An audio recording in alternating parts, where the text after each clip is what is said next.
नमस्कार, मैं आचार्य गौतम स्वागत करता हूं आप सभी का आपके अपने यूट्यूब चैनल गौतम स्टडी में। मित्रों, प्राचीन भारतीय इतिहास के प्रश्नों की जो सीरीज प्रारंभ की थी, उन्हीं के कुछ और प्रश्नों के साथ मैं पुनः आप लोगों के सामने उपस्थित हुआ हूं। और आइए प्रारंभ करते हैं बिना किसी विलंब के। कुछ और प्रश्नों को देखते हैं। आज का पहला प्रश्न,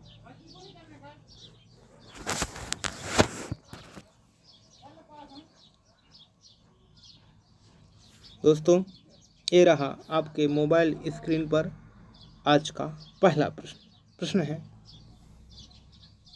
धौलावीरा का सर्वप्रथम उत्खनन किसके नेतृत्व में हुआ था? तो सही जवाब होगा दोस्तों डी, डॉक्टर JP जोशी, अर्थात जगतपति जोशी जी के द्वारा धौलावीरा का सर्वप्रथम उत्खनन कार्य किया गया था। सीरीज को आगे बढ़ाते हुए प्रस्तुत करते हैं आपके सामने नेक्स्ट क्वेश्चन। और क्वेश्चन है, सिंधु सभ्यता के किस स्थान से पैमाना प्राप्त हुआ है? जी हाँ मित्रों, सिंधु सभ्यता के किस स्थान से पैमाना प्राप्त हुआ है? जी हाँ मित्रों, पैमाना सिंधु सभ्यता के किस स्थान से प्राप्त हुआ है, इसका जवाब हमें देना है। 4 विकल्प हैं, लेकिन सही जवाब है सी, अर्थात लोथल से। इस प्रश्न को हल करने के बाद देखते हैं अगला क्वेश्चन है, वह कौन सा नगर था जिसके भवन मुख्य सड़कों की ओर खुलते थे? जी हाँ मित्रों, वह कौन सा नगर था जिसके भवन मुख्य सड़कों की ओर खुलते थे?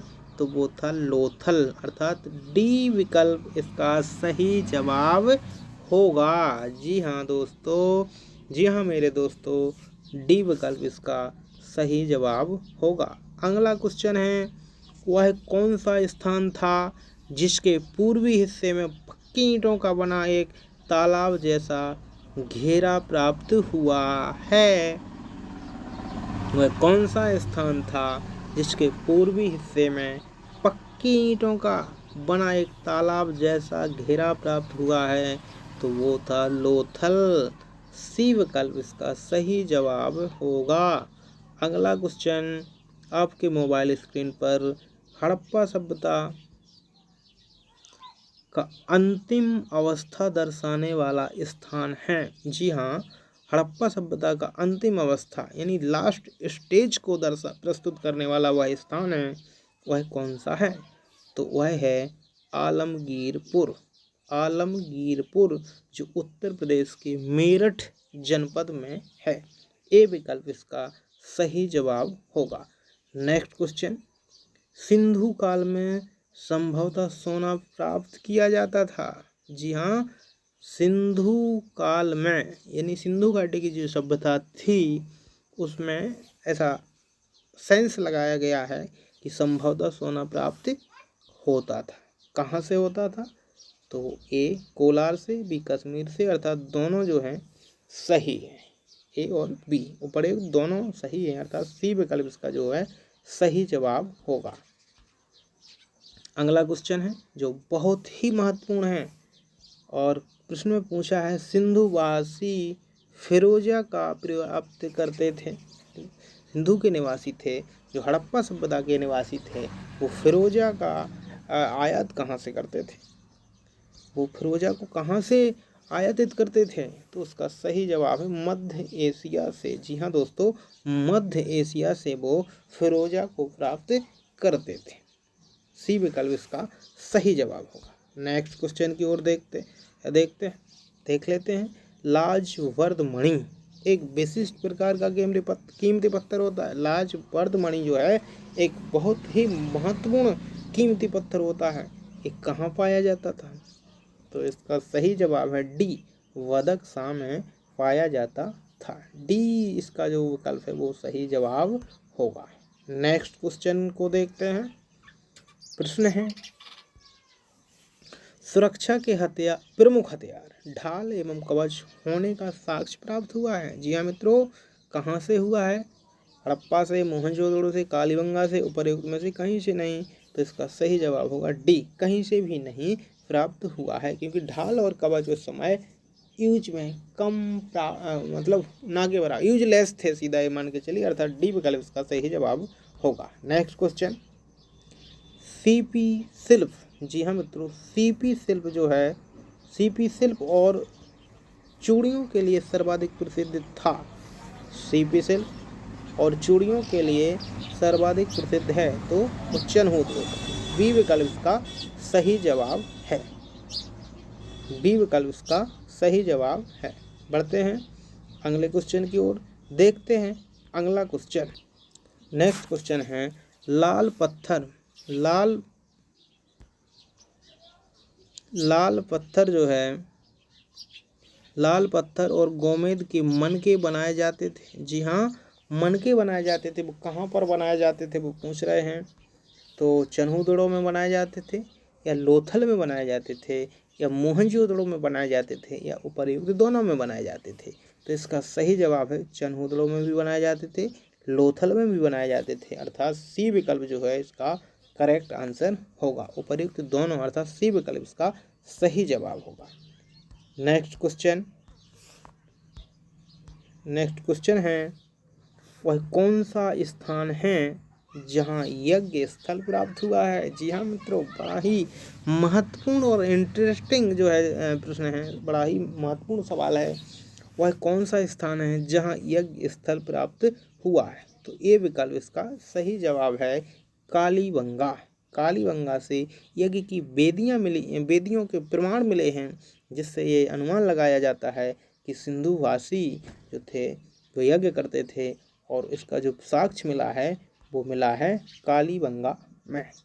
अगला क्वेश्चन है, स्तंभ युक्त पार्श्व अथवा प्रकोष्ठ वाला 70 मीटर लंबा मंडप जिसका प्रयोग संभवतः सार्वजनिक कार्यों के लिए होता था, प्राप्त हुआ है। जी हाँ दोस्तों, जिसे मृतकों का टीला कहा जाता है, अर्थात मोहनजोदड़ो से मिला है। डी विकल्प जो है इसका सही जवाब है। अगला क्वेश्चन है मिट्टी के बने हुए जहाज़ों के नमूने प्राप्त हुए हैं। जी हाँ दोस्तों, जो मिट्टी के जहाज़ों के प्रमाण मिले हैं वो मिले हैं लोथल से, अर्थात डी विकल्प इसका सही जवाब होगा। नेक्स्ट क्वेश्चन की ओर मूव करते हैं और देखते हैं, सिंधु वासियों में एक कब्र में एक ही व्यक्ति को दफनाने की प्रथा प्रचलित थी। कौन सा स्थान था जहाँ से ऐसे प्रमाण प्राप्त हुए हैं कि एक ही कब्र में एक से अधिक व्यक्तियों को दफनाया जाता था? तो वो मिला है लोथल से। वैसे आम धारणा ये थी कि वहाँ पर जो दफनाने की क्रिया थी या जो परंपरा थी, वो एक कब्र में एक ही व्यक्ति को अक्सर दफनाया जाता था। बट एक स्थान है लोथल जहाँ से एक ही कब्र में एक से अधिक व्यक्तियों को दफनाए जाने की प्रमाण मिले। तो इसका जो सही जवाब है वो है विकल्प डी, अर्थात लोथल। बढ़ते हैं अगले क्वेश्चन की ओर, देखते हैं सिंधुवासी जो है, सिंधुवासी सिलेट का आयात करते थे गुड़गांव से, कांगड़ा से, उपर्युक्त दोनों से, अर्थात सी विकल्प इसका सही जवाब है। नेक्स्ट क्वेश्चन की ओर मूव करते हैं और देखते हैं क्वेश्चन, निम्नलिखित में से कौन सा कथन सत्य है। इसमें हमें कथन जो है सत्य कथन देखना है। तो कथन है, सिंधुवासियों को दशमलव प्रणाली का ज्ञान था। सिंधुवासी सामुद्रिक व्यापार में भी संलग्न थे। सिंधुवासी विविध बांटों के मापों का प्रयोग करते थे, उपर्युक्त सभी। तो इसका सही जवाब होगा डी, ये सारे कार्य वो किया करते थे। नेक्स्ट क्वेश्चन की ओर मूव करते हैं और देखते हैं क्वेश्चन अगला, सिंधुवासियों की भाषा के विषय में कौन सा तत् सही नहीं है। तो बी है इसका, सिंधु वासियों की भाषा को अब तक पूर्ण रूपेण पढ़ा जा चुका है, ये सही नहीं है। सिंधु घाटी की जो सभ्यता है उसको आज तक पढ़ा नहीं जा सका है। नेक्स्ट क्वेश्चन है सर जॉन मार्शल के अनुसार सिंधुवासी शव विसर्जन हेतु 3 विधियों का प्रयोग करते थे। निम्नलिखित में से शव विसर्जन की कौन सी विधि सही नहीं है? शव को अग्नि में प्रज्वलित कर दिया जाता था, शव को नदी में प्रवाहित कर दिया जाता था, शव को पशु पक्षियों को खिला दिया जाता था, शव को जमीन में गाड़ दिया जाता था। इस तरह से 3 विधियों का प्रयोग करते थे, लेकिन जो है कौन का वो प्रयोग नहीं करते थे, कौन सी विधि है, वो है बी, शव को नदी में प्रवाहित कर दिया जाता था। ये गलत है, अर्थात इस तरह की कोई भी प्रक्रिया वो शव को लेकर या अंतिम संस्कार को लेकर नहीं करते थे। तो इसका सही जवाब होगा बी। नेक्स्ट क्वेश्चन, सिंधु वासियों के राजतंत्र के विषय में कोई निश्चित अनुमान नहीं लगाया जा सकता है, क्योंकि